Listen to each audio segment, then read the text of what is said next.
The Mafia boss saw her cornered in the office. She belongs to me. You won't live another day. Port Jericho, New Jersey, a city of split personalities. Old red brick warehouses, slick with Atlantic rain, stood shoulder to shoulder with the glittering glass towers of algorithmic hedge funds. It was a city of dock workers and day traders. And it was just past midnight. On the 32nd floor of the Harbor North Logistics headquarters, the air was stale and cold. Mara Ellington stared at the monitor, the blue light hollowing out her cheeks. She was 29, a forensic auditor with an independent license, a sharp mind, and a pile of student debt that felt like a physical weight on her chest. She was a single mother, she was tired, and she had just found the impossible. Mara followed the numbers. People lied. The numbers never did. And these numbers told a story of theft on a massive scale. It was right there, buried beneath layers of shell companies and obfuscated routing codes, a parallel ledger, a port security fund that was nothing but a pipeline for dark money, siphoned from Harbor North's own supply chain and funneled into a series of untraceable cold crypto wallets. This wasn't just corporate skimming, this was an invasion. A heavy click echoed in the silence. Mara's head snapped up, the maglock on the glass office door. Gavin Rourke, the CFO, stood in the doorway, blocking the dim hallway light. He was a man built of soft handshakes and expensive suits, but the smile he usually wore was gone. Flanking him were two men who did not belong on a finance floor. They were large, wearing the discreet black and gray uniforms of Aegis Meridian, a private security firm known for its brutal efficiency. "Working late, Miss Ellington." Gavin's voice was too calm. Mara's hand slid across the desk, her fingers finding the cold comfort of her metal pen. The numbers didn't reconcile. "Gavin." "Funny thing about numbers," Gavin said, stepping into the room. The Aegis guards fanned out, one moving to block the windows, the other sealing the door. They can be adjusted. He slid a single piece of paper onto her desk, a reconciliation adjustment form. It was a clean wipe, a neatly typed lie that would erase her audit trail, burying the parallel ledger forever. "Sign it," Gavin said. "It wasn't a request." "I can't do that." "You're a single mother. Mara, I've seen your financials. That tuition debt is staggering." He leaned in, his cologne thick and sour. "Sign the paper. Take the generous consulting fee that will appear in your account tomorrow, and forget what you saw." The air crackled. The only sounds were the sharp whine of the industrial document shredder in the corner, its metal teeth waiting, and the incessant tap-tap-tap of the rain against the glass. The red exit sign above the door pulsed, a slow, rhythmic beacon of warning. Flash, flash, flash. Mara measured the distance. 10 feet to the fire alarm, 15 to the door. The guards were faster. She gripped the pen, her thumb finding the plunger. She clicked it, a hard, definitive snap. Gavin sneered, mistaking her tension for surrender. "Don't be stupid. No one is coming to save you." The words were still hanging in the air when the reinforced glass of the office door exploded inward. It wasn't kicked, it was ruptured, blasted from its hinges as if by a silent concussion. The glass pulverized into a million tiny cubes, spraying the expensive carpet. 3 men entered first. They moved low and fast, shadows in flawlessly tailored dark suits. They were not security guards, they were predators. And then he walked in. He was the center of the sudden, violent gravity, Cassian Vale. The name was a whisper in Port Jericho, a ghost story the politicians and the dock unions told, the silent owner of the Valamont outfit. He was the man who owned the brick and the water, the parts of the city that the hedge funds couldn't touch. He wore a black wool overcoat that shed raindrops onto the floor. His presence seemed to suck the air from the room. His eyes, a cold and distant gray, swept the scene, the Aegis guards tensing. Gavin frozen in shock, the shredder, the paper on the desk, and finally, Mara. Gavin Rourke made a choking sound. "Vale, this isn't your business. This is Harbor North territory." Cassian Vale's gaze settled on Gavin. The temperature in the room dropped 10 degrees. He spoke, and his voice was quiet, almost conversational, yet it cut through the sound of the rain and the distant, new ringing of the building's alarms. "She belongs to me. You won't live another day." It was not a fight. It was an erasure. Before the Aegis guards could even unholster their weapons, Cassian's men were on them. There was no gunfire, just the sickening sound of precise, kinetic impacts, a sharp crack, a grunt, and two bodies hitting the floor, neutralized in less than 3 seconds. Gavin scrambled backward, his corporate arrogance vanishing. He fumbled for his phone, his fingers shaking. "You don't know who you're messing with, my backers. They'll bury you." "Your backers," Cassian said, stepping over the threshold, "are irrelevant." He ignored the man on the floor, his full attention locking onto Mara. Mara hadn't moved. Her heart was a piston against her ribs, but her hand was steady on the pen. "Mara Ellington," Baz said, "not Miss Ellington, Mara. You consulted on 3 anti-fraud patents for Scyscope Analytics, 1 for predictive modeling in supply chains, 2 for identifying vulnerabilities in private blockchains. You filed them under a variant of your mother's maiden name. It was smart." Mara's breath hitched. That work was sealed. It was buried under non-disclosure agreements thicker than a dictionary. "This port," Cassian continued, his voice low, a gravelly rumble meant only for her, "is my territory. You just found the pipeline that North Shore is using to bleed it. You found the people trying to burn down my house." He finally glanced at the whimpering CFO.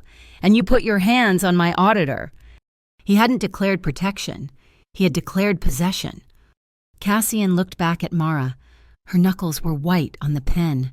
She was terrified, but she was not broken. Their eyes met across the ruined office. In his, Mara saw something beyond the raw, apex predator power. She saw an exhaustion so deep it looked like a structural flaw, a weariness that came from holding an empire together with nothing but will. In hers, Cassian saw something he hadn't expected. Not a weakness, not supplication. He saw grit. He saw the unflinching resolve of a woman who had faced down failure and debt and loneliness, and was still standing, still holding the one weapon she had. He saw the woman who wasn't shaking. The Valamon outfit's cleanup was a masterpiece of silent efficiency. Gavin Rourke and the 2 Aegis Meridian guards were bound, gagged, and vanished from the 32nd floor before the building's primary alarms had even identified the breach. One of Cassian's men, a quiet man with the hands of a surgeon, efficiently powered down Mara's laptop, bagged her phone, and slid them into a signal-blocking briefcase. Mara watched her evidence disappear. The pen was still tight in her grip. "I'm not for sale," she said. Her voice was steady, though her pulse hammered against her throat. Cassian Vale stood by the shattered doorway, the wind from the broken glass whipping at his black coat. "I know," he said, not looking at her. "If you were, you would have signed Gavin's paper. You're worthless to me as an employee, but as an analyst." He paused. "You're priceless." "I need that data," she insisted, nodding at the briefcase. "It has to go to the Bureau of Urban Integrity." A sound, almost a laugh, rumbled in Cassian's chest. "The BUI, that's where you take complaints about jaywalking and corrupt city inspectors. The people you just found, Miss Ellington owns the BUI. You hand them that laptop and your daughter, and that data will be lost in a tragic filing error before sunrise." "Then what's your plan?" she challenged me. "Murder like you threatened Gavin." "That was for your benefit. He'll live," Cassian said, turning his full attention to her.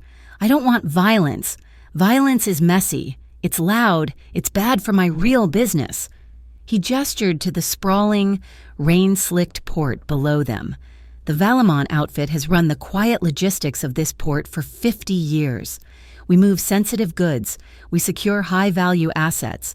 But the North Shore Consortium, the shadows behind Harbor North, they like messy. They want a war.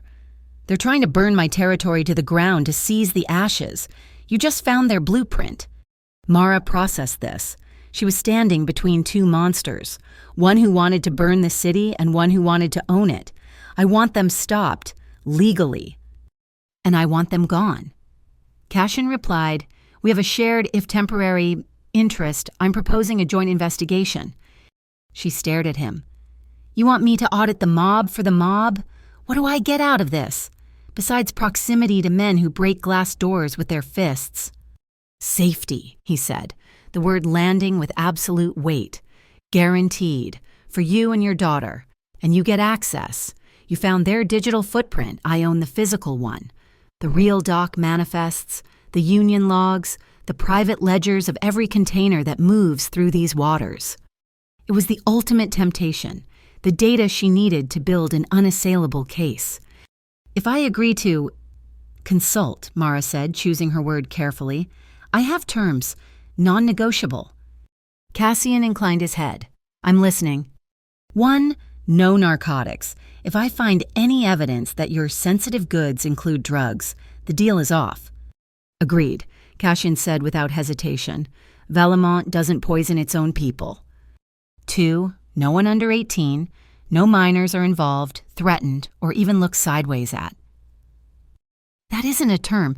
Miss Ellington, that is a fundamental law."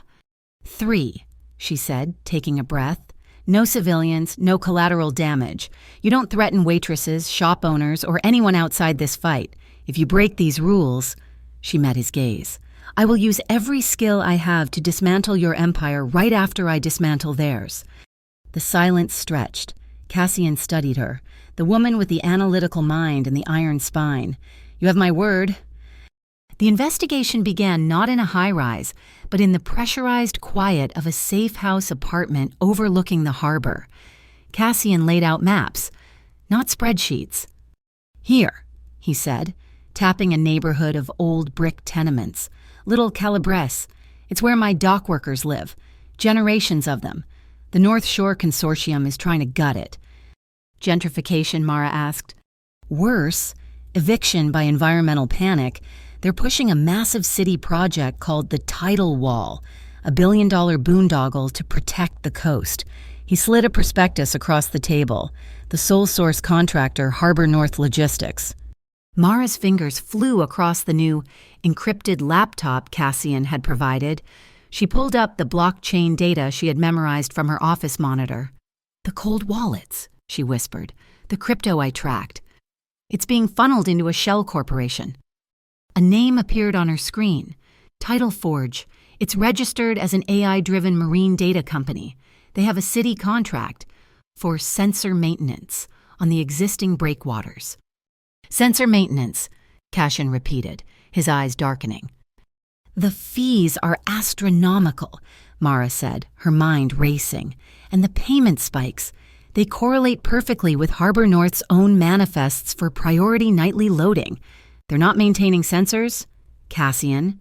They're using the city contract to launder the money they're stealing, disguised as maintenance fees." "They're washing their own money with the city's money," Cassian finalized, "and using it to fund the project that will seize the land. The blockchain is complex, though it's tumbled. I can see the transactions, but the identities of the primary wallets are shielded by a protocol I haven't seen." Mara chewed her lip. "I need help. There's a guy, Noah Kincaid. We were in the same systems program. He went gray hat. Freelancer. He's the best at cracking chains I've ever seen. But he's paranoid." "Get him," Cassian said. It took Mara an hour and 2 encrypted message relays to get Noah on an audio-only call. His voice was sharp, wired on caffeine. "Mara, this is a hell of a time to resurface. Whatever line you're on, it's hot." "It's clean. Noah, I need you to peel a blockchain. It's deep." "Deep means dangerous. Dangerous means my rate just quadrupled." "We'll pay it," Cassian's voice cut in. There was a long silence on the line. "Who the hell is we?" "The people who need the truth," Mara said. "Can you do it?" "Send the hash," Noah grumbled, and the line went dead. While they waited, Mara dug through a box of physical invoices Cassian's men had liberated from Harbor North's central accounting. They were mostly boilerplate, fuel, tariffs, overtime.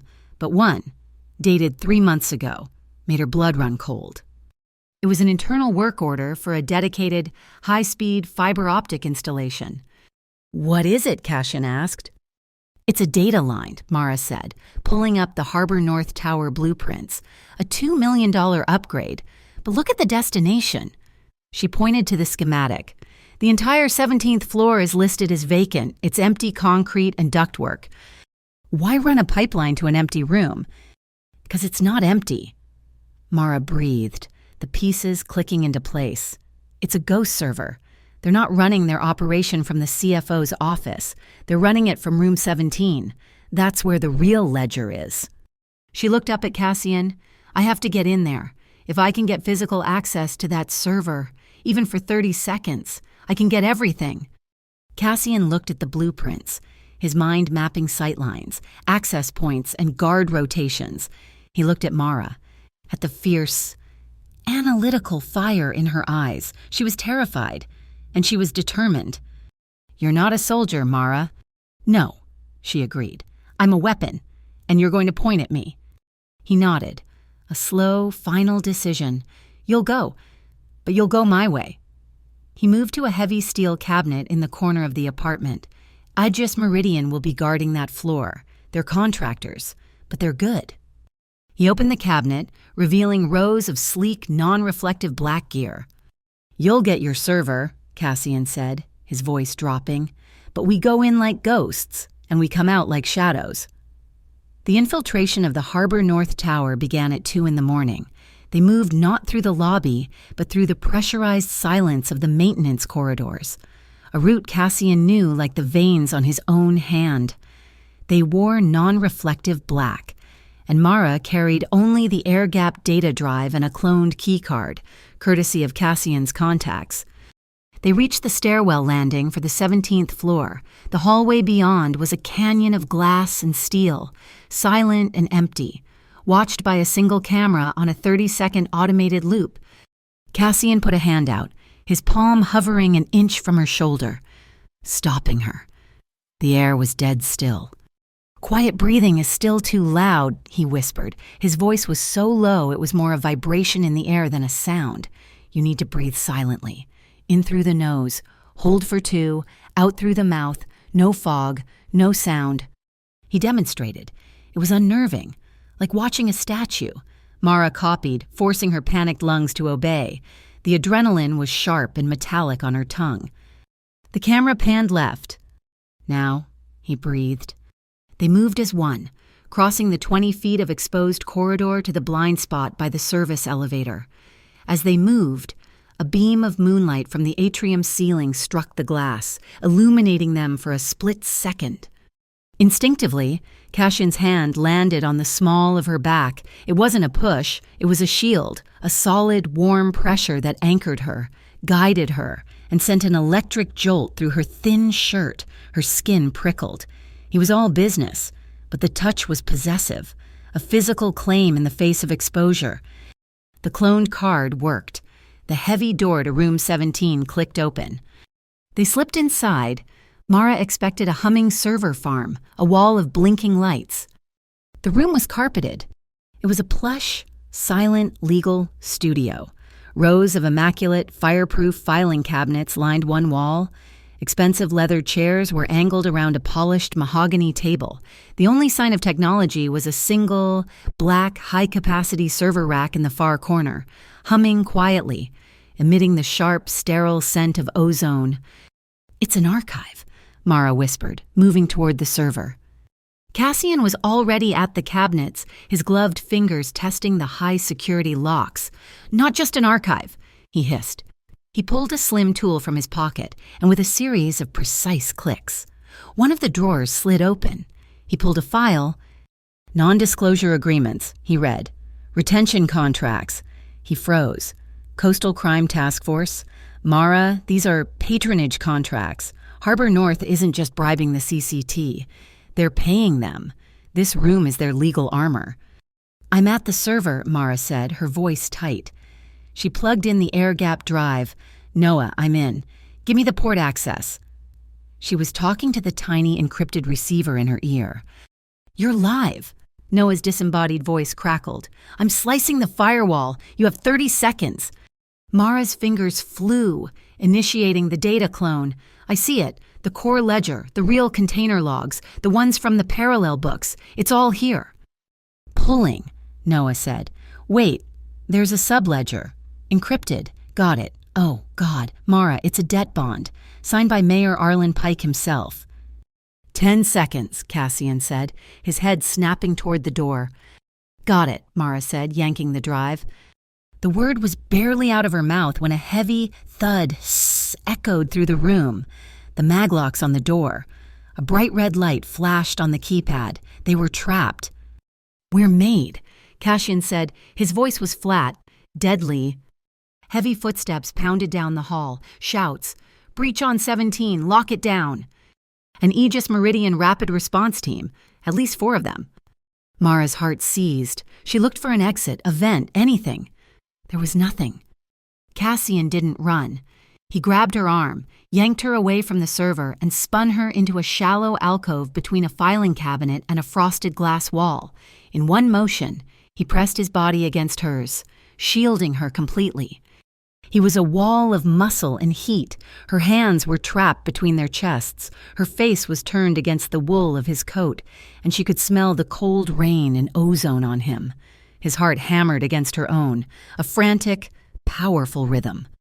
Don't move, he breathed, his voice a low vibration against her temple. The Aegis team was at the door, their voices muffled. They'll have thermals. They'll see us through the glass. What do we do? She whispered, her voice shaking. His lips brushed her ear. Trust me. Before she could process the word, he shifted his weight, reached up with one hand and smashed the butt of his sidearm into the fire sprinkler head directly above them. The world dissolved. A deluge of icy, pressurized water exploded downward. The shriek of the building's main fire alarm was deafening, a physical blow. The water blinds the infrared, Cassian yelled over the din. Grabbing her hand, the Aegis team was shouting in confusion outside. The locks disengage on the alarm go. He dragged her from the alcove and kicked open the stairwell door. It was pure chaos. Bells clanged, strobes flashed, and water poured down the concrete steps. They plunged into the darkness, taking the stairs 2 and 3 at a time. On the 15th floor landing, Mara's foot slipped on the wet concrete. She pitched forward, a cry stolen by the alarm. She never hit the ground. Cassian's arm snapped out, a band of steel locking around her waist. He didn't just catch her. He reversed her momentum, spinning her in the narrow space and pulling her flush against his chest, his grip iron-clad. They froze for a single, searing second. Her hands were flat against his soaked shirt. His arm was a vice around her. The alarms were screaming, but the only sound Mara could hear was the frantic, desperate drumbeat of their hearts, slamming against each other in the cold and the dark. They reached the sub-level parking garage. They were soaked, shivering but alive. The drive, Cassian panted, leaning against a concrete pillar. Mara pulled it from the waterproof pouch on her belt. It's here. She slotted it into the new laptop. The data was there, the ledgers, Pike's signature, and something else. What is it? An encrypted email draft, she murmured, her blood running cold. It was in a hidden partition. It mentions a fuse fund and a name. She looked up, her face pale. Rook. Rook? It was Noah's handle, she said, the words feeling like glass in her mouth. In college, it was his call sign. The question hung in the damp air. Who had just given her the key to find this Cassian, as a test, or was Noah the one who had trapped them? Cassian watched the doubt war with the fear on her face. He said nothing. Instead, he reached into his own soaked coat and pulled out a single, heavy, old-fashioned brass key. He pressed it into her cold hand, closing her fingers around it. This is for Pier 12, Warehouse 4, my grandfather's first office. Mara stared at the key. I don't understand. It's my fail-safe, Cassian said, his voice raw. Everything that matters is in there. My real ledgers, my history, theirs, if you lose me. If I don't make it out tonight, burn it down. Burn all of it. Burn me to the ground. It was a criminal's last will. It was the most profound act of trust he was capable of. "I have to draw them off," he said, pulling the collar of his coat up. The sound of boots echoed from the stairwell. "Aegis will be sealing this garage. You go north. I'm going south."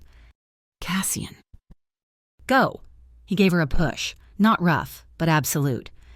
They separated. Mara ran, clutching the laptop and the key, her sneakers squeaking on the wet concrete. She looked back once. She saw his silhouette, broad-shouldered and defiant, moving deliberately toward the approaching flashlights. He disappeared into the dense, artificial fog of the fire suppression system. And in his absence, the cold, damp air of the garage felt impossibly, suddenly empty. Jules Merrow's newsroom was a soundproofed 10 by 10 storage closet above a 24-hour bakery that smelled of yeast and industrial-strength coffee. Jules, an investigative podcaster with a voice like gravel and eyes that had seen too much, didn't look impressed. "This is good," Jules said, tapping a manicured nail on Mara's laptop screen. The data from room 17 was splayed out in neat columns. Pike's signature on a debt bond, the CCT on a private retainer. That's juicy, but it's just data. Honey, it's digital paper. I need something that bleeds. "What does that mean?" Mara asked, the lack of sleep making her nerves fray. "It means I need a human face, a victim. The BUI can bury data. The Port Commission can table a report, but they can't ignore a riot." Jules leaned back, the ancient office chair groaning in protest. "Find me the fire, Mara, and I'll bring the gasoline." Mara found the fire 2 days later. She was in Little Calabrese, the neighborhood of brick row houses and small groceries that Cassian had pointed out. She was verifying the addresses of the dock workers whose pensions were tied to the phony Port Security Fund. A small, brightly painted kiosk sat on the corner of the pier, a local charity raising money for a worker's family. It happened fast, a black lifted pickup truck, the kind favored by Aegis Meridian contractors, mounted the curb at 40 miles an hour. It didn't slow down. It obliterated the kiosk, sending wood, cheap coffee, and donation jars flying. The truck fishtailed, and its passenger door opened just long enough for a hand to dump a ream of paper into the air. Flyers, they scattered in the sudden, shocked silence. "The tide is coming. Get out of the way." People poured from their houses. It wasn't fear that filled the street. It was a cold, unified rage. Jules would have her riot. The official channels slammed shut just as Cassian had predicted.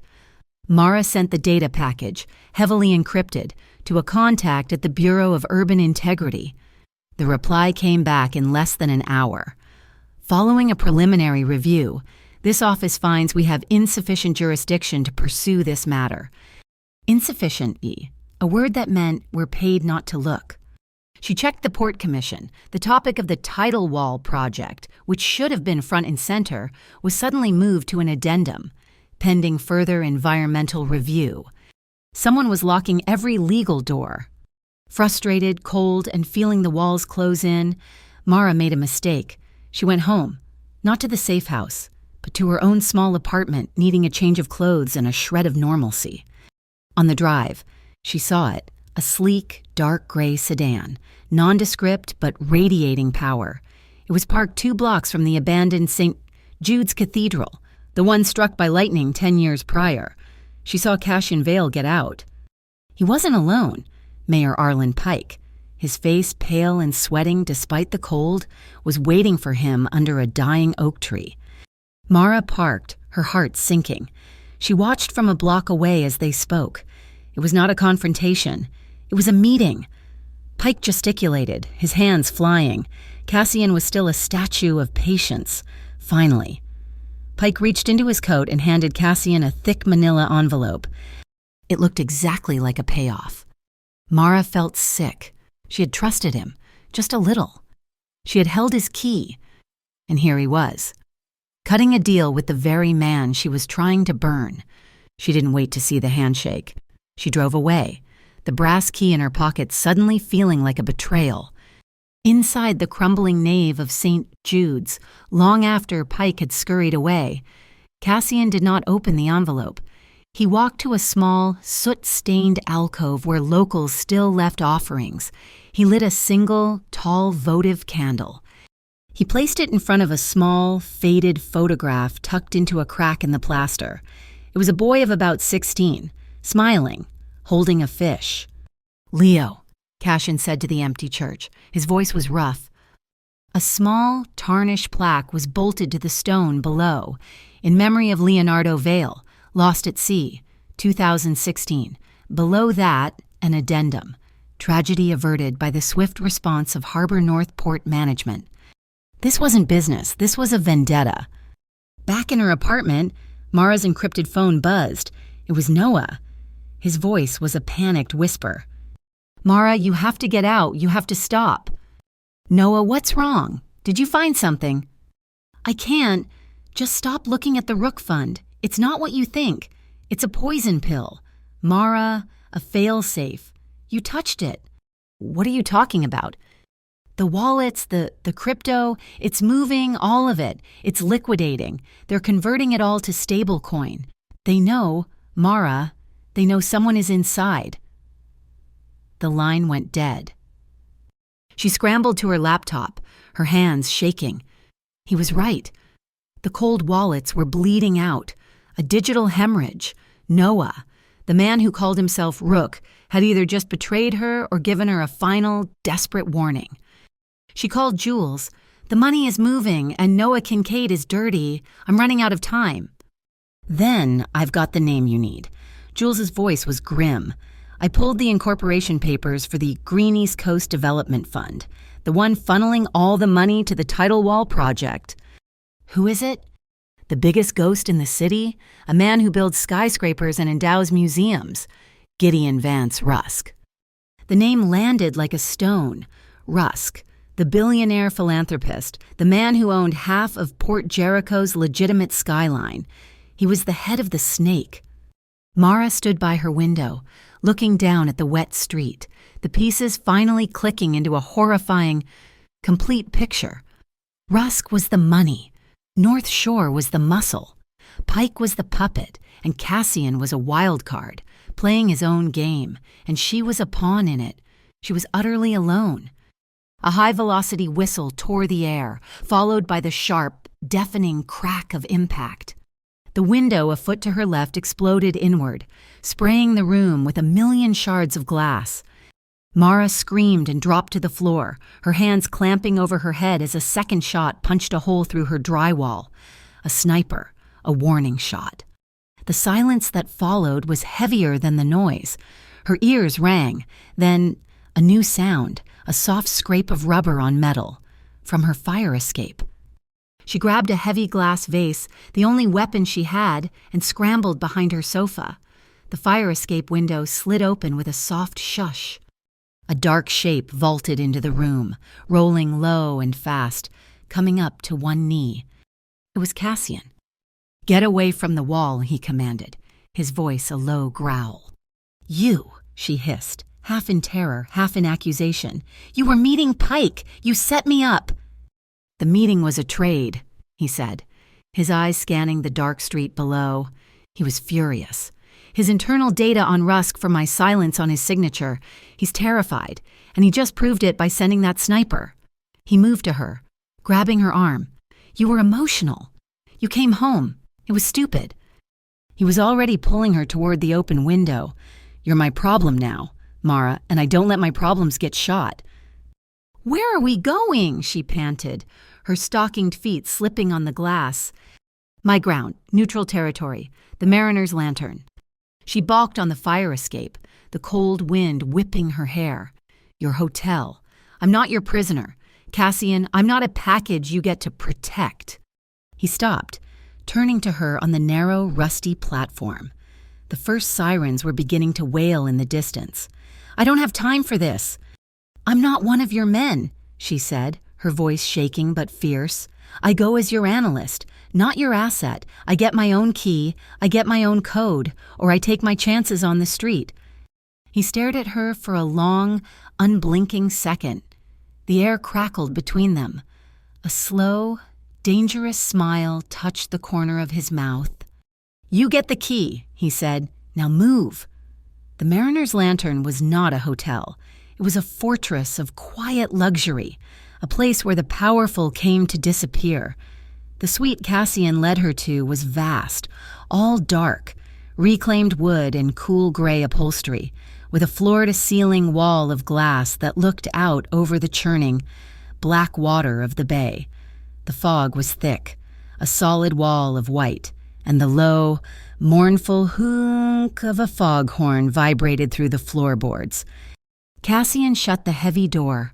The thud was final. He slid the chain lock, his movements economical. Mara stood in the center of the massive room, her arms wrapped around herself. The key to Pier 12 was a heavy weight in her jeans pocket. "You said I got my own key, my own code." He nodded, not looking at her. He was checking the windows, a predator securing his new lair. "The bedroom is through there." He pointed to a door. "It has its own lock. You take it. I'll take the sofa. The main door code is yours to set, 6 digits. No one else has it, not even me." He was holding up his end of the bargain. He was giving her the boundaries she demanded. The respect was, in its own way, more disorienting than the threat. Silence settled between them, thick and heavy, broken only by the foghorn. "Why the numbers?" he asked finally, his back still to her as he stared out at the white void. "What?" "In your apartment, you were ready to die for that laptop. Not for your life, for the data. Why?" Mara walked over to the sofa, but she didn't sit. "My father, he was a man of words," she said, her voice quiet. "He was a salesman. He could talk anyone into anything. He built our whole life on promises he never intended to keep." She took a breath, the memory still sharp. "When I was 9, he told us he was going to close the biggest deal of his life. He kissed my mother, smiled at me, and walked out. We never saw him again. He left. Nothing. Just debts. A mountain of them." She finally met his gaze in the reflection of the glass. People lie. Cassian, words are cheap. They shift. They betray. But numbers are the truth. A balance sheet doesn't have an agenda. It doesn't make promises. It just is. "I trust the numbers because I can't trust people." He was quiet for a long time. He turned from the window, and the hard lines of his face seemed to soften under the dim light. "I'm the opposite," he said, his voice a low gravel. "I don't trust the numbers, because I know they can be changed." He moved to the armchair opposite her and sat. "My brother, Leo, was 16. He took a summer job on the docks, trying to be a man. Harbor North was running the crane logistics that year. A container. A freak cable snap. It fell." Mara's hand flew to her mouth, but she said nothing. "He was just a kid," Cassian said, his voice flat, devoid of all emotion. "The accident report was clean, tidy. They said he was in a restricted zone, They said he wasn't wearing his safety gear. They blamed him. They buried my brother under a pile of falsified reports to avoid a lawsuit. The numbers said it was his fault." He looked up, and the profound exhaustion she had seen in the Harbor North office was back. A raw wound. "My father died 6 months later. That's when I learned, you don't ask for justice. You don't trust the reports. You take control. You own the port. You own the ledgers. You own the men. You build a wall so high that no one can ever touch your family again." The confession hung in the air, a shared space of old grief, 2 different betrayals, 2 different scars. "I'm hungry," Mara said suddenly, the mundane words breaking the spell. Cassian blinked, pulling himself back. "Room service is a risk. It puts you on a register." He stood and went to the suite's small, elegant kitchen. He opened the refrigerator. It was stocked. Fresh pasta, a lemon, eggs, a block of Parmesan. He stared at the ingredients as if they were a puzzle. "I don't really cook." "I can do it." "No." He pulled the pasta out, a flash of pride, or perhaps just stubbornness, in his eyes. "It's just pasta al limone. I can handle it." 10 minutes later, he placed a plate in front of her. The pasta was overcooked. The sauce had broken. It was a clumsy, terrible mess. A small, rusty sound bubbled up from Mara's chest. It took her a second to recognize it. She was laughing. A short, sharp, genuine laugh. It felt strange and wonderful. "It's awful," she said, taking a bite. "I know," he said. A tiny smile touched the corner of his mouth. "Eat."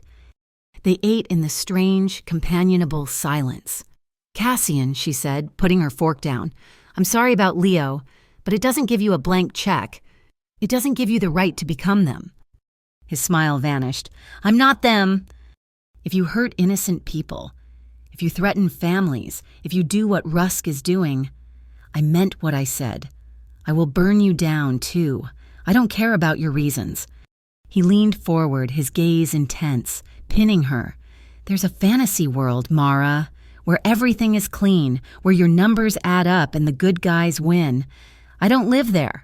I live in the mud. I get my hands dirty so that the people in Little Calabres don't have to, so that you don't have to. That's the line. I'm the man who stands on it. It's a dangerous line to walk. Then you'd better watch me," he said. He reached into his wallet, pulled out a small, folded piece of paper, and wrote down a series of numbers. He pushed it across the table. "What is this?" "The combination for the safe at Pier 12, the one you have the key for." Mara's breath caught. Why would you give me this?" "Because you're right," he said, his voice raw. "You're an auditor. You trust facts. The original Pier 12 contracts are in that safe. My entire history is in there. You want to hold me accountable? You're the only other person on the planet who can open it." He stood and walked to her, stopping just inches away. "It's the knife to my throat. Hold it steady." He reached out, his hand hovering, and then gently took her empty plate. As he did, his fingers brushed the back of her hand. It was a spark on dry tinder, a simple, accidental graze that sent a jolt straight up her arm. She looked up at him, and her world tilted. He was already looking at her, his eyes dark. The cold gray melted away, replaced by a heat that was unmistakable. His gaze dropped to her mouth. The air in the room became thick, charged. The foghorn sounded again, a low thrum against the glass, but she couldn't hear it. All she heard was the sudden, ragged sound of her own breathing. He was going to kiss her, and she was not going to stop him. He leaned in, his scent filling her senses that faint. Clean smell of salt, wool, and something uniquely him. She didn't move. She waited. He stopped, a fraction of an inch from her lips. She could feel the warmth radiating from him. He closed his eyes, just for a second, a silent battle. Then he took a step back, breaking the spell. "Rest," he said, his voice thick. "We have a war to fight in the morning." Mara nodded, her body humming. "Right, the war." She turned away, needing the cold glass of the window to steady her nerves. She pulled out her own encrypted phone, the one Cassian had given her. A message icon glowed, anonymous, scrambled. She opened it.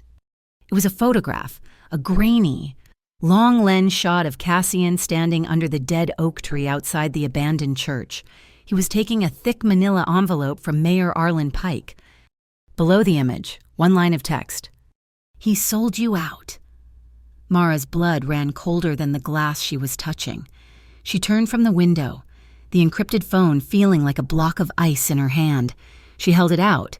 The picture of him and Pike glowed in the dark room. "You sold me out," she said. It wasn't a question. It was a statement of fact, hollow and dead. "You gave me the key, the combination, all to make me trust you while you cut your deal." Cassian didn't look angry. He looked tired. He watched her for a long, silent moment, then reached for his own phone. He didn't text. He tapped a file and placed it on the coffee table between them. "The envelope," he said, "was my price for his cooperation. I told him Rusk was coming for him next. I offered him a way out." He pressed play.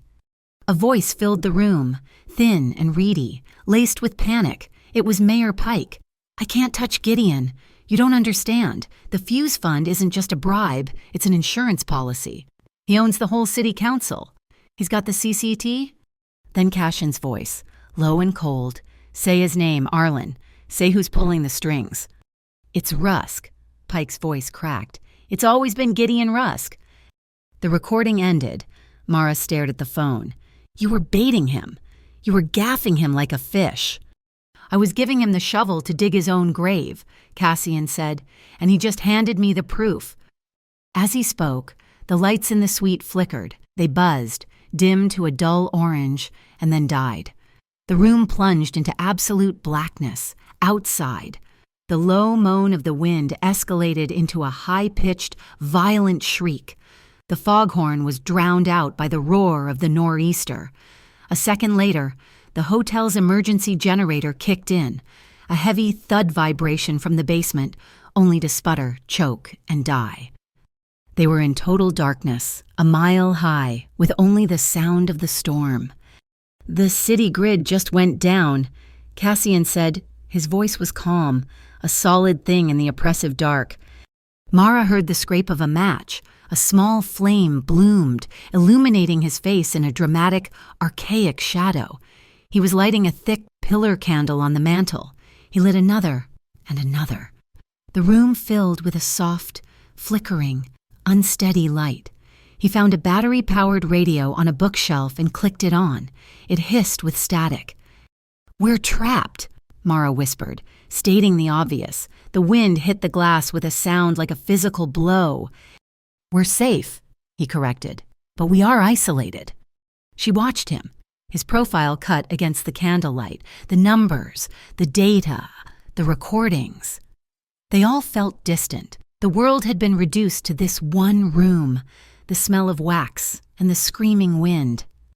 "I've spent my entire life trusting data," she said, her voice barely above the storm, "because my father taught me that feelings were a lie, that trust was a word people used to get what they wanted. I built my whole world on things I could prove, things that were absolute." She looked at him, the man who was the walking antithesis of her entire life's philosophy, a man of violence, secrets, and instinct. "If that seawall breaks tomorrow," she whispered, the confession tearing out of her, "if this whole city floods, I want to, just once, make a choice based on feeling, not on data." The silence stretched. The candlelight danced in his dark eyes. He didn't move from his spot by the fireplace. He just watched her, his expression unreadable. Then, slowly, he walked toward her. He didn't rush. He moved with the deliberate, patient grace of a man who has all the time in the world. He stopped an inch from her. He didn't touch her. "And what?" he murmured, his voice a low vibration that she felt in her chest. "Is your feeling telling you now?" She looked up at him. She could see the faint, healed scar at his temple, the exhaustion in his eyes, and the profound, coiled strength. Her answer was not a word. She rose up on her toes and pressed her mouth to his. The first kiss was slow. It was hesitant, a question, not a demand. It was the taste of salt in the cold, clean scent of the storm. It was just lips on lips, a moment of profound, terrifying stillness. She pulled back, her heart hammering. His eyes were closed. This time, when she moved, it was with purpose. She fisted one hand in the front of his shirt, grabbing the material, and pulled him down to her. This kiss was not hesitant. It was a drowning. It was the release of every ounce of fear, tension, and loneliness she had carried for years. It was a choice. He responded instantly. His hands came up, not to her face, but to her waist. They gripped her, hard and firm, pulling her flesh against him. He wasn't gentle. He was anchoring her. He was holding her as if she were the only solid thing in the storm. He deepened the kiss, and she opened for him, a small gasp escaping her. His mouth was warm and demanding, and it was the most honest thing she had ever felt. He moved, backing her up until she hit the solid wall, trapping her there, his body a shield against the world. He broke the kiss, only to drag his lips along her jaw, his breathing ragged. "Mara," he whispered, his voice rough. It was the first time he had said her name like that. She tilted her head, giving him access, her fingers tangling in his hair. Her jacket, still damp from the rain, slid from one shoulder. The warmth of his skin through the thin cotton of his shirt was electric against her. He pulled back, just an inch. His forehead rested against hers. His eyes, dark and turbulent, searched hers in the flickering light. He was asking. He was checking. He was giving her the space to say no, even while his hands held her fast. She answered by winding her arms around his neck, pulling him back. "Stay," she whispered. It was all she needed to say. The rain lashed against the glass, a frantic, percussive curtain that shut out the rest of the world, leaving only the sound of their breathing and the soft, desperate whispers of their names in the candlelight. Later, they lay side by side on the thick rug in front of the fireplace, the candles burning low. They were dressed, but her jacket was gone, and his shirt was unbuttoned. The storm still raged, but its violence felt distant, the low, mournful call of a ship's horn, fighting the weather, echoed from the bay. "I've run this port for 10 years, Cassian said, his voice quiet, staring into the nearest flame. "I've faced down rivals, politicians, and federal agents. I have never, not for 1 second, been afraid." He turned his head on the rug to look at her. "Not until tonight. I'm more afraid of losing you, Mara, than I am of losing this entire port." The vulnerability in his voice was a more profound intimacy than the kiss. "Cassian," she said, her own voice thick. "That first night, in the office, you said, 'She belongs to me.'" He nodded, understanding her real question. "I did." "Don't," she said, her voice fierce. "Don't call me yours. I am not property. I am not a prize you win or a territory you claim. I am not your auditor." He was quiet, tracing the pattern of the rug with one finger. Then he rolled onto his side to face her, propping himself up on one elbow. He looked directly into her eyes. "You're right," he said, his voice absolute. "You belong to yourself. Only you." He reached out, not to touch her face, but to gently grip her shoulder, a gesture of alliance. "I'm just standing on your side." The promise settled between them, a partnership, an equilibrium. It was broken by a crackle from the radio. The static cleared for a moment, and a tinny, urgent voice filled the room. Repeat. This is a bulletin from the Port Jericho Authority. Due to the high-risk nature of the nor'easter, the Coastal Crime Task Force has activated Operation Storm Grid. All units are moving to secure high-value assets along the coastline. All non-essential personnel are to stay clear of the Pier 12 industrial area. Mara sat bolt upright. Pier 12! Cassian was already on his feet, his eyes glacial. "The key," she breathed, scrambling up. "The safe. Operation Storm Grid is a lie. It's a cover. Rusk is moving. He's using the storm." "An informant," Cassian growled. "Noah. He's the only one who knows the value of the data. He must have told Rusk about the safe." Mara was already pulling on her jacket, her hands shaking, but not from the cold. "He's going to wipe it. He's going to take your history. He's going to take everything." She ran to the door, fumbling with the new code she had set. The storm was screaming. "You're not going alone," Cassian said. His hand closed over hers on the keypad, his grip solid and warm. He was in this. He was at her side. Pier 12 was a graveyard of steel, a silhouette of cranes against the screaming, bruised black sky. The nor'easter had made landfall. Rain moved horizontally, sharp as needles, and the wind shrieked through the metal containers like a living thing. They weren't the first to arrive. The heavy door of Warehouse 4 was already open, groaning on its hinges. Floodlights from 2 Aegis Meridian tactical trucks cut through the cavernous dark, illuminating the very thing they had come to protect, the old, heavy, walk-in bank vault that served as Cassian's ancestral safe. And standing in front of it, as if waiting for them, was Noah Kincaid. He wasn't the frantic, caffeine-wired voice from the phone. This was Rook. He was calm, dressed in expensive, waterproof tactical gear, his face shielded by a hood. He was flanked by 6 Aegis operators, all armed, all business. Cassian stepped in front of Mara, a solid wall. His voice was a low growl, barely audible over the wind. "You used her." "Hello, Mara," Noah said, ignoring Cassian completely. He powered on a heavy-duty tablet, its light illuminating his pale, intense face. "I knew you'd come. You can't resist a pattern." "You work for Rusk," Mara breathed, the betrayal of physical sickness in her stomach. "You trapped us in the tower." Rusk is a symptom," Noah scoffed, his voice sharp and superior. "He's just another variable in a corrupt equation. Gideon Rusk, Cassian Vale, North Shore, Valamont outfit, you're just 2 parasites fighting over the same host." He took a step toward her, holding up the tablet. "I told you. Mara, the numbers don't lie, but people do. You're trying to fix a broken system.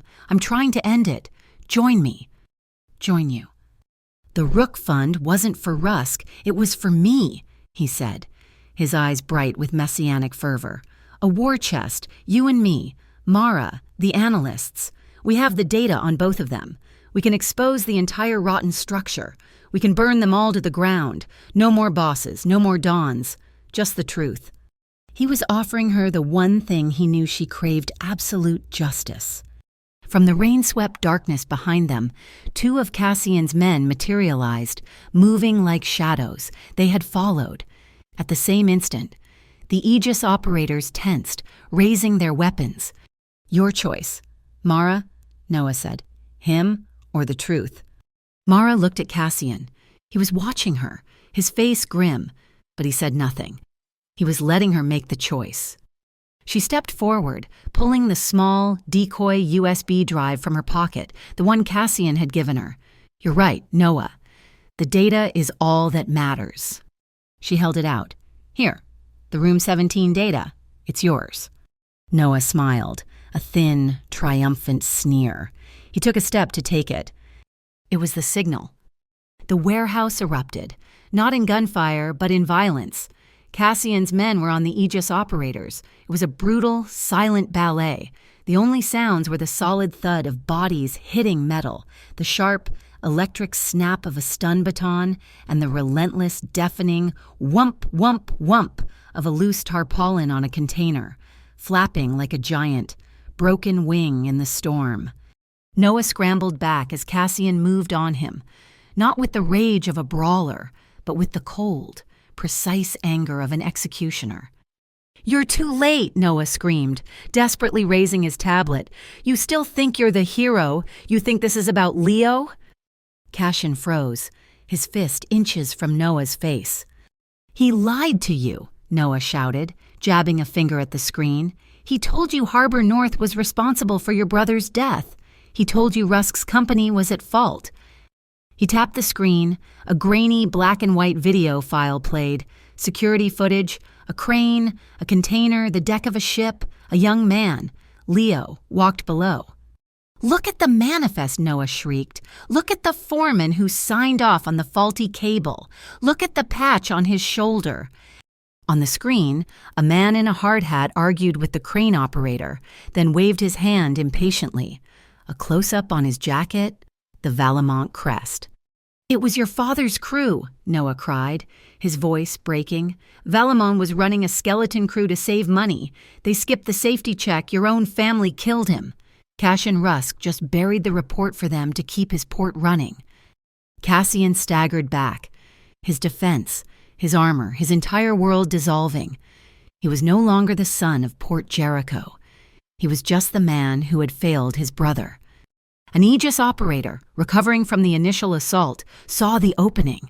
He lunged at Cassian's unguarded back, a heavy baton raised. "Cassian!" Mara screamed. She didn't think so. She grabbed a heavy iron pry bar from a nearby crate and swung it with all her strength. It connected with the operator's knee with a sickening, wet crack. The man crumpled without a sound. One of Cassian's men was on the ground, blood pouring from a gash in his thigh. Mara grabbed Cassian's jacket, shaking him, dragging him back from the abyss of his own memory. "Now is not the time," she yelled. She shoved him toward his wounded man. "Press here. Press hard." Her eyes, which had been frozen in terror, were now burning with cold, analytical fire. She ripped her own belt from her jeans and, with practiced, efficient motions, fastened a tourniquet above the wound. She had chosen the safe, Noah yelled to his remaining men. "Forget them, blow the hinges." 2 Aegis operators raised their weapons, aiming at the vault's heavy steel lock. "Noah, don't," Mara shouted, pulling out her own phone. "You have 5 seconds." "It's over, Mara." "It's not a threat," she said, her thumb hovering over the screen. "It's a logic bomb. My dead man's switch. You attack that safe. I hit this button.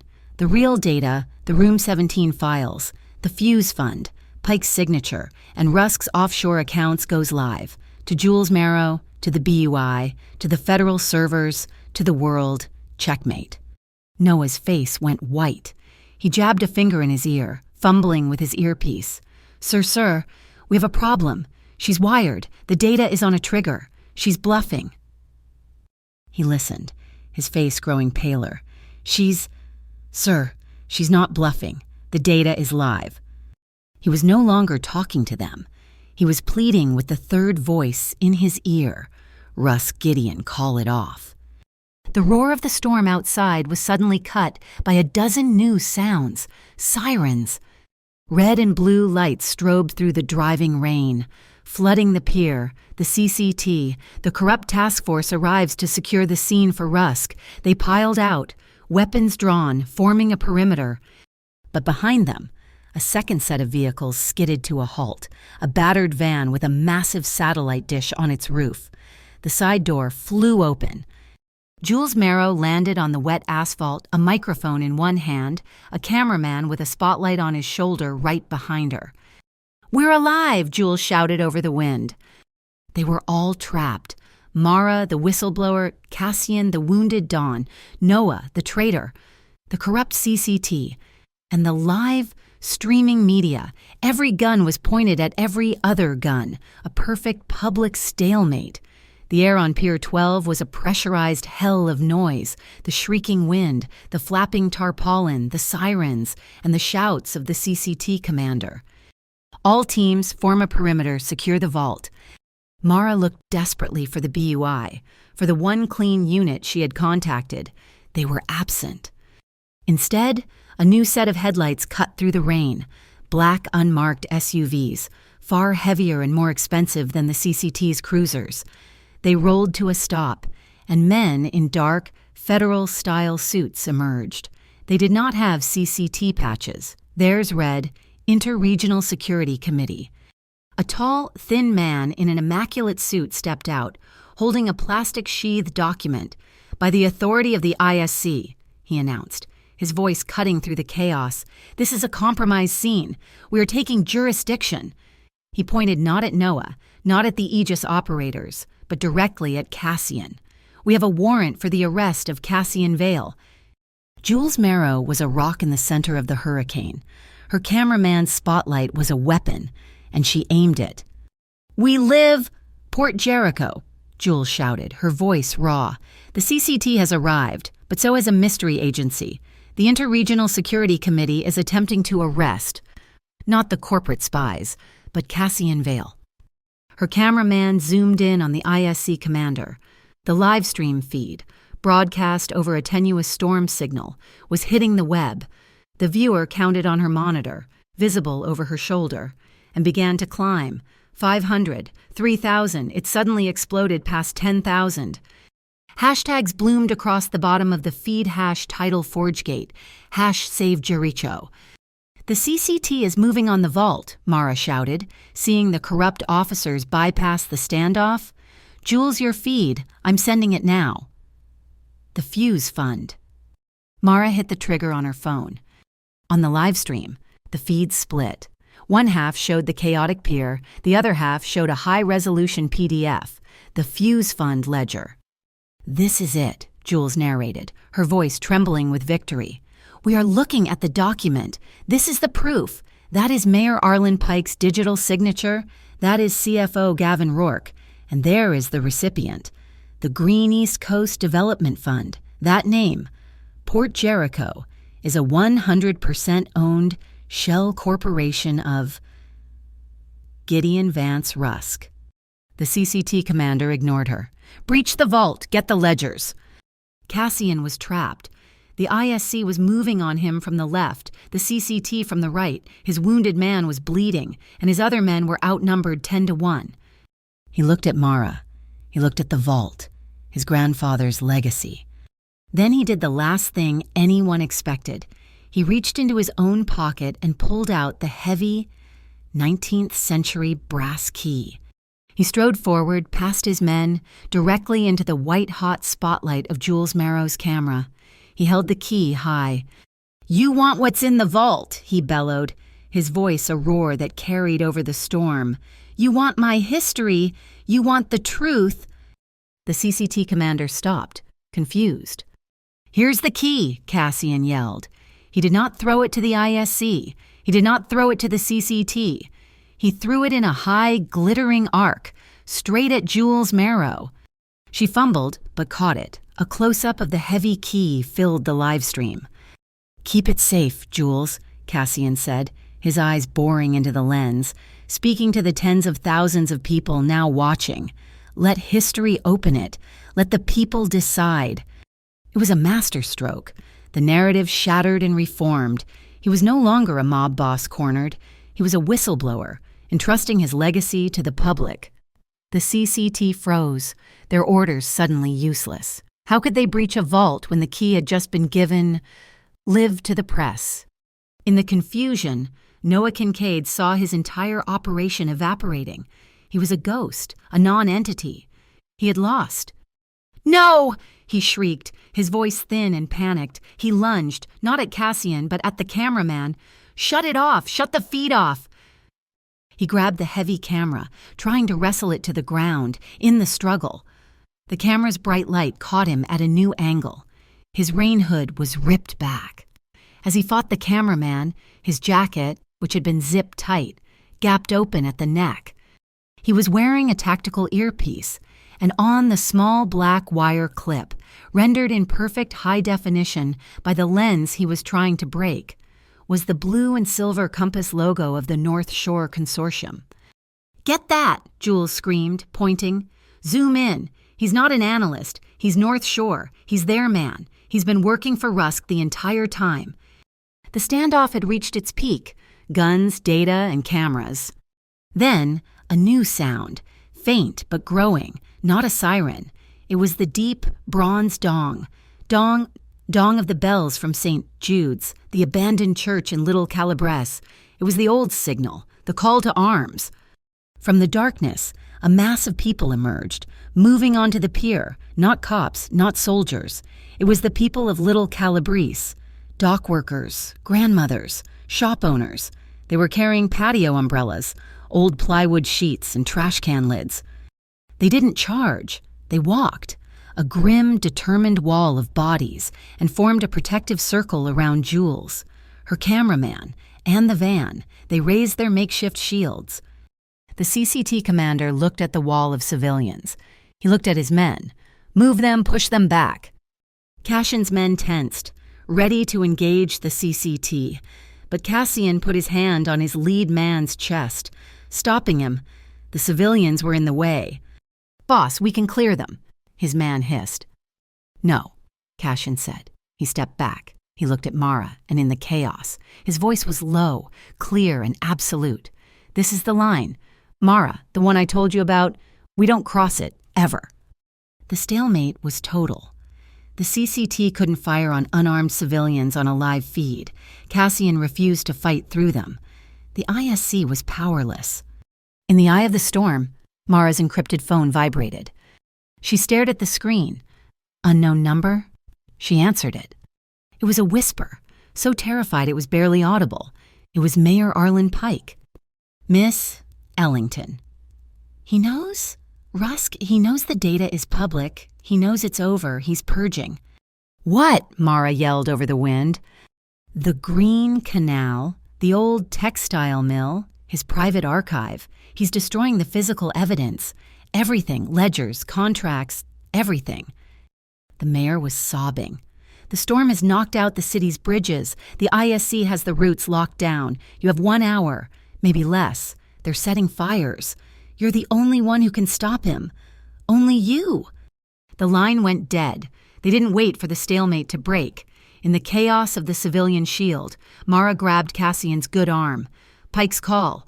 Rusk is at the Green Canal. He's purging the archives." They were ghosts, slipping out from behind the wall of bodies and melting into the storm. Cassian's SUV was 3 blocks away, a black shadow in the driving rain. Mara pushed him into the passenger seat and took the wheel. She was the analyst. She was the driver. Cassian slumped, his left arm bleeding from a shrapnel wound he'd taken in the warehouse. He was already using his belt to cinch the bicep. "The kit under your seat," he grunted. Mara jammed the SUV into gear, her hands sure on the wheel, and floored it. The city was a watercolor of flashing lights and overflowing gutters.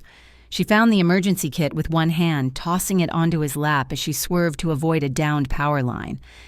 The storm was no longer a threat. It was a physical enemy. The wind hammered the heavy vehicle, and the water was no longer just rain. It was a rising, churning flood. "The canal is on the flats," Cassian said, his voice tight with pain as he wrapped the bandage. "It'll be the first thing underwater." "He's counting on it," Mara said, her eyes locked on the road. He looked at her profile, illuminated by the red and blue chaos of the city behind them. "Mara," he said, the word heavy, "that first night, when I said you belonged to me, I saw you as a piece on the board, strategic leverage. I was wrong." Mara's knuckles were white on the steering wheel. She didn't look at him. She kept her eyes on the road as a surge of brown water washed over the hood. "I was never leveraged. Cassian," or she said, her voice low and steady. "I'm the one holding the scales." The Green Canal textile mill was a dark, corrugated steel box, already sitting in 2 feet of water. 2 Aegis tactical trucks were parked on the loading dock, their engines running, exhaust plumbing in the rain. They left the SUV and waded through the knee-high water. The side door was unlocked. The inside was a deafening inferno. The noise wasn't the storm, it was the high-pitched scream of 2 industrial-sized document shredders and the deep, throaty roar of a data incinerator, its chimney glowing red-hot. 4 Aegis mercenaries, working with frantic speed, were feeding ledgers, hard drives, and boxes of files into the machines. In the center of the vast room, another merc was kneeling by a steel support beam. He was setting a digital timer on a block of C4. "They're rigging the whole place," Cassian yelled over the din. "It's not a purge, it's a demolition." "The server room," Mara shouted, pointing to a reinforced steel door marked with a high-voltage sign. "The cold storage, the physical backups have to be in there." 5 of them, Cassian breathed, chambering around. "They're Aegis. They move on instinct. Buy me 10 seconds. Before she could object, he grabbed a road flare from his coat pocket, cracked it, and threw it high and deep into the far corner of the warehouse. It exploded in a hissing, blinding red light. "Contact left!" one of the mercs shouted, his tactical training kicking in. All 4 of them turned, raising their rifles toward the flare. "Go!" Cassian yelled, shoving Mara toward the server room. She hit the door and plunged into the cold, quiet tomb. Rows of black server racks hummed. She found the drive array, her fingers finding the release clips. She began pulling the heavy, cold storage drives, stuffing them into her waterproof bag. Outside, she heard the pop-pop-pop of Cassian's suppressed pistol, a grunt, a man shouting. She grabbed the last drive and ran for the door. It wouldn't budge. The frame was jammed. She threw her shoulder against the steel. Nothing. "Cassian." The main room was on fire. The incinerator had overloaded, spitting a plume of flame that had caught a stack of pallets. One of the mercs was down. Cassian was crouched behind a steel beam, trading fire. He saw her. He saw the jammed door. He ran, not to cover, but to her. He ran through the open, straight into the line of fire. He hit the door with his full, 200-pound weight. It groaned but held. "Back," he roared. He fired 2 rounds directly into the locking mechanism. The steel screamed and buckled. He kicked it open, grabbed her arm, and hauled her out. A split second later, the server rack she had been standing in front of exploded in a shower of sparks. The heat was a physical blow, searing their faces. They ran, choking on the smoke, moving down the central corridor as one. They rounded a stack of crates and skidded to a stop. Gideon Vance Rusk stood by the main exit, perfectly dry. He wore an immaculate black raincoat, and his silver hair was combed. He was flanked by 2 fresh Aegis guards. He looked at the fire, the water, and the chaos with mild distaste. "Miss Ellington," he said, his voice a calm, polite baritone. "What a remarkable waste of effort, all for a few numbers." He looked at her, his eyes cold and assessing. "I've reviewed your file. Your student debt is 6 figures.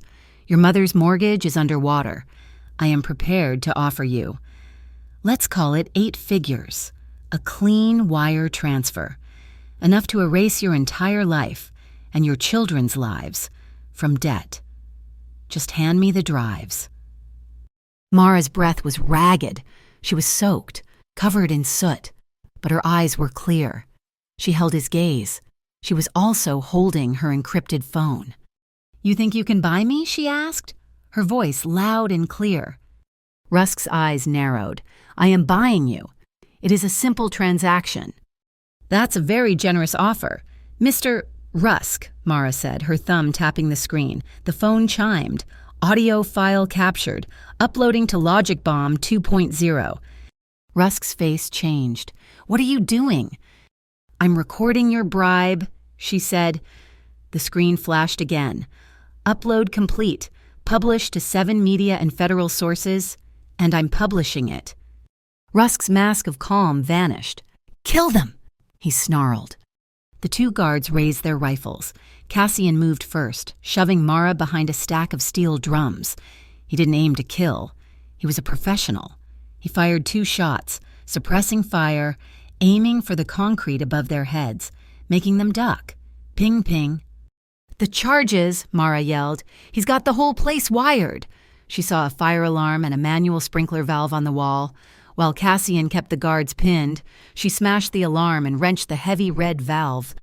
The sprinklers roared to life, dousing the room in icy water. Then she saw another lever. Inert gas system. She pulled it. A loud hiss filled the air as the fire suppression gas began to flood the room. "It won't be enough," Rusk roared. The water was making the timers on the C4 block spark and fizz. He moved, faster than a man his age should. He lunged through the firefight, grabbed Mara by her hair, and yanked her back, spinning her around to use as a human shield. A cold, heavy pistol barrel pressed hard against her temple. "Drop it, Vale," Rusk shouted, his composure completely gone. Cassian froze, his gun raised. "I said drop it," Rusk shrieked, pressing the gun so hard it hurt.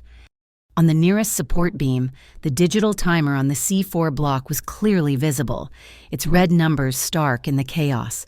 2 minutes, 30 seconds. The timer on the bomb read 2 minutes. The air was thick with smoke, inert gas, and the smell of ozone. Rusk's arm was a vice around Mara's throat, the gun barrel cold and hard against her temple. Cassian stood in the rising water, his hands empty. He was bleeding. He was unarmed, and the man who had stolen his brother's life was holding his... "Let her go, Rusk," Cassian said, his voice quiet. He took 1 step forward. "Stay back, Vale," Rusk shrieked. "You think I won't do it? She's just another number on a balance sheet." "You're right," Cassian said. He slowly, deliberately, slid his pistol from its holster and tossed it into the churning water at his feet. It vanished with a splash. "You win. Let her go. Take me instead." Rusk laughed, a high-pitched, hysterical sound. "Take you, the great Cassian Vale. You're worthless. Your entire family line is worthless." "You should know," Cassian said, his voice dangerously soft. He was baiting the hook. "You're the one who ended it. You're the one who killed my brother." "Leo," Rusk sneered, That stupid kid. He was just collateral damage, a loose end. He saw the Valemont foreman signing off on the faulty cable. Your own father's mess. I just tidied it up. I buried the report, and I buried the kid. Mara's eyes were locked on Rusk. He didn't know. He couldn't. The button on her coat was not a button. It was the lens of a high-definition micro camera. And the audio feed, patched through her phone, was broadcasting live. Across the city, Jules Marrow, still surrounded by the citizens of Little Calabrese on Pier 12, held her microphone up to a speaker. "We are patching in a live feed from an undisclosed location," she shouted. And Rusk's voice, tinny and laced with static, echoed across the pier. "Just collateral damage, a loose end. I buried the report and I buried the kid." A collective gasp went up from the crowd. Tens of thousands of people watching the live stream heard the confession. Gideon Rusk, the philanthropist, the city builder, was a murderer. In the warehouse, the timer hit 1 minute. "It's over, Gideon," Cashin said. "You're finished." "I'll finish you," Rusk screamed, his eyes wild. He raised the gun, moving it from Mara's temple to aim at Cassian's chest. It was the opening. Mara did not wait. She drove her head back, smashing the back of her skull into Rusk's nose. A wet, cartilage-snapping crack echoed in the room. Rusk roared in pain, his grip loosening for a fraction of a second. At the exact same instant, Cassian moved. He did not charge. He dove low. Mara dropped, twisting, her fingers grabbing the pistol Rusk had just dropped from his bleeding face.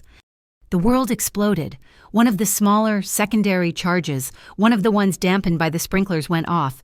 It was not a demolition. It was a concussive blast. The explosion threw Rusk backward into a steel support beam. Mara and Cassian were on the floor, the icy water washing over them, as sirens, new sirens. Different from the CCT converged on the building. The doors burst open. This time, it was not the ISC. It was not the CCT.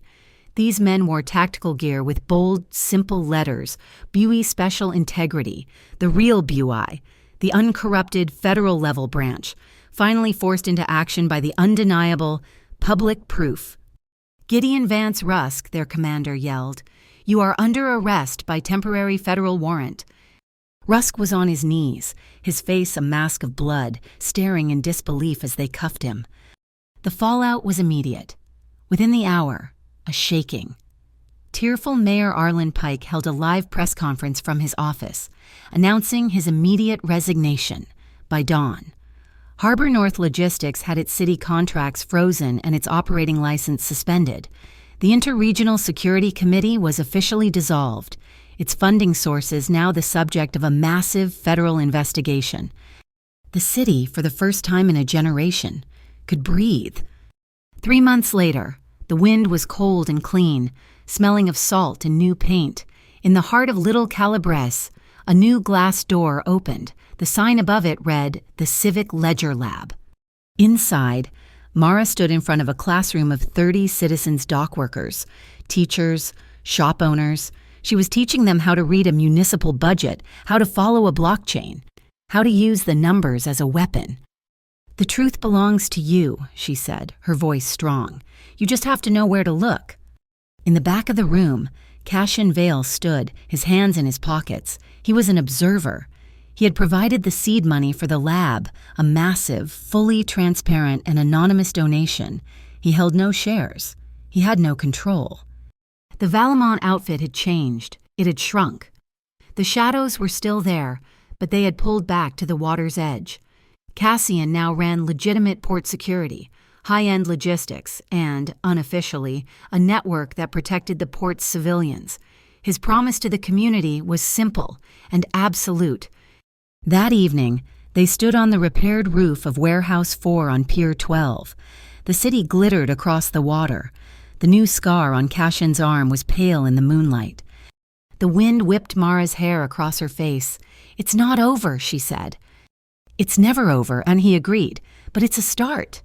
She turned to him, the faint scent of steel and rain still clinging to him. She stepped into his space, her hands landing on his chest. She could feel his heart, steady and strong beneath her palms. "I don't belong to anyone," she whispered, her voice fierce. "But tonight, I'm choosing you." Cashin's hands came up to cup her face, his touch gentle, his thumbs tracing the line of her jaw. "And I," he murmured, "am choosing the right side of this city." She rose on her toes. This kiss was not the desperate, frantic clash of the storm. It was slow. It was deep. It was a promise. Her lips led, and he followed. A quiet surrender. Their hands found each other, fingers lacing together, an oath of equals, taken against the cold, salt air. In the distance, the bells of St. Jude's rang, not in alarm but in celebration. Down in Little Calabrese, the families had strung lights along the pier, a new constellation on the water. Jules Marrow's final live stream broadcast ended, not with a face, but with text, overlaid on a shot of the new, lit-up pier. "When the truth belongs to the public, the harbor belongs to us all." Mara leaned her head against Cassian's shoulder, feeling the solid, steady rhythm of his breathing. The wind was cold, but she was warm. She reached into her pocket and her fingers closed around a familiar shape, her old metal pen. She smiled. This time, she would use it to sign the new charter for the port, not to erase the truth, but to write it. Thank you so much for listening to our story. We would love to connect with you. Please comment below and let us know where in the world you are listening from, and share your thoughts. Be sure to subscribe to Mafia Boss Story and like this video. You can also support us by hitting the hype button, so this story can be heard by even more people.